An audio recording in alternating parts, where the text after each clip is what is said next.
Okay, so in this video I'm going to show you how to make a puzzle like this. Okay, you can see, and of course I've got an image sitting on top of cutout puzzles. And to do it, it's really simple. All we have to do is, I'll start off with a new sketch, and I won't save that. And we're going to go first to Google, and I just typed in laser cut puzzle generator, which took me here. And then from here, it's going to open up to a page, and you click on this link right here, and that's going to open up another page, and you can see make a couple different types of puzzles, the hexagonal puzzle as well as just a regular rectangular puzzle.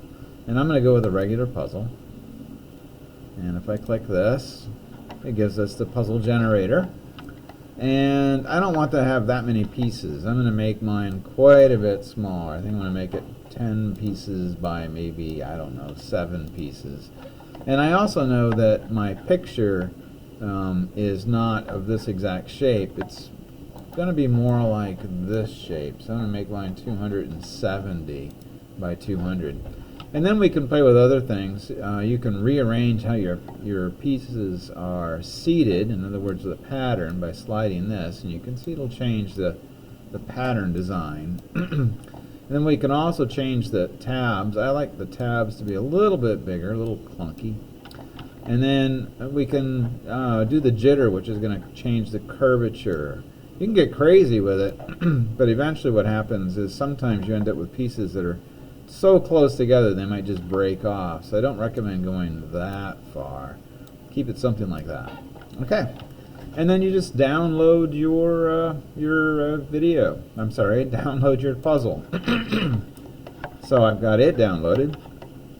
I'm going to go now to LightBurn, and I'm going to import what I just downloaded. And of course it's going to be in downloads, and we're going to do jigsaw 3. Okay, and of course I'm going to be dealing with a portrait here, so I'm going to select it all, and I'm going to rotate it by 90 degrees, like so. I'm going to push it off to the side. The other thing is that you can see it's actually made of multiple colors. I really don't want that. I think we're just going to cut it. So I'm going to select it all and just make the entire thing a single color, and we're going to go with black, and we'll define it for cutting out the pieces. So the next thing is to import the picture itself. And I'm going to pull up a picture from many years ago. So I'll use a wedding photograph right here and put it there. Now, I could actually just set this on top and start the etch, but I know from experience that, you know, we need to bring out some of the shades here. We should probably add some pixelation in here so that the laser does a better job of sort of defining the edges. And that's actually done here to adjust image. And one thing for sure is bringing up the radius and bringing up the enhance. And what you want is something that's got some pretty good contrast. Okay, we want the laser to hit these spots and make them stand out. But it's like, for example, this, when the dress is all white, isn't going to look very good. I can't quite get, there we go. That's not going to look very good at all. We really need to have some contrast and pixelation in there. Maybe something like that, okay? Because that's going to mean the laser is going to hit every one of these little spots on her dress. And we can do some subtle adjustment. I might bring up the contrast and the brightness up too far. Got to keep this little bit of a light burn in here. And so this is going to be pretty good. Remember, this is going to get burned way down. Okay, so this is going to get hit pretty hard, and it's going to be a pretty deeply cut.